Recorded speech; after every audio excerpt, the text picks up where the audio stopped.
Argentina celebra al Libertador. Argentina se prepara para recordar a don José de San Martín, quien el 17 de agosto de 1850 pasó la inmortalidad en la ciudad de Boulogne-sur-Mer, Francia. Sobre esto y más hablamos con el profesor de historia Norberto Noguera. Es una contradicción que él haya muerto en Francia.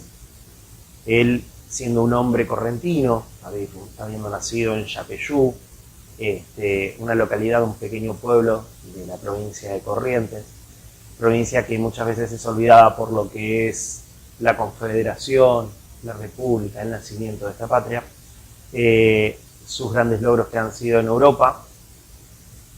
Él muere en un país ajeno, pero siempre manteniendo su memoria y su mente en lo que es la República Argentina, pensando en el desarrollo y en el crecimiento de este país y velando por ese gran desarrollo que él empezó a construir como uno de los padres fundadores. San Martín nació en Corrientes, en la ciudad de Yapeyú, el 25 de febrero de 1778. Con apenas 5 años emigró a Málaga, donde inició primero sus estudios y más tarde se unió al ejército. Con 34 años regresa a su país natal, dejando atrás los honores de coronel y sumándose a la Guerra de Independencia de Sudamérica.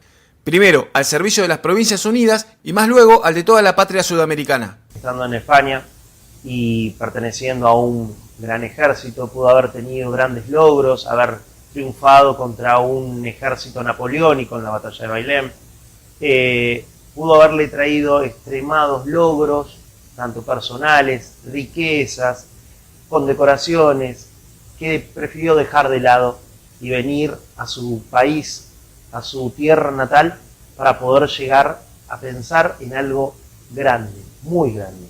Esa independencia tiene relación con el plan continental.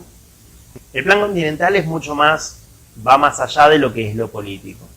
Tiene un desarrollo intelectual, tiene un desarrollo nacional, tiene un comercio propio, tiene un pensamiento desde el pueblo, desde el criollo, no tanto del europeo que está viviendo en estas latitudes.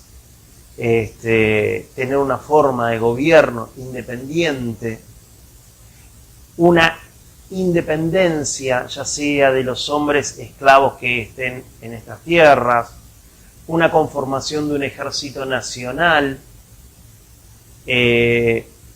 un desarrollo más próspero para un crecimiento y un nacimiento de la patria.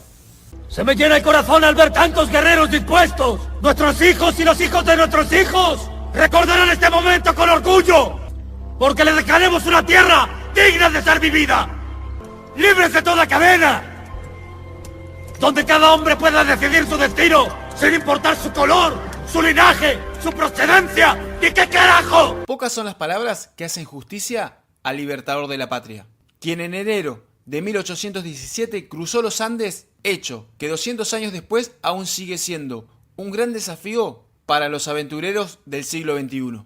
El legado que deja es un legado de honestidad, un legado de sacrificio, un legado de pureza, se podría llegar a decir.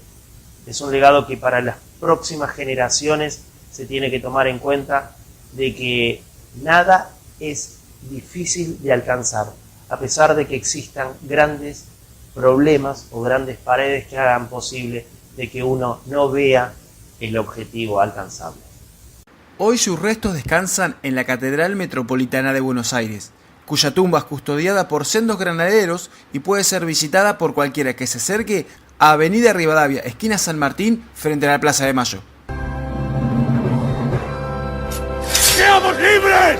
¡Que lo demás no importa nada! ¡Viva la patria! ¡Viva! ¡Viva la patria! ¡Viva!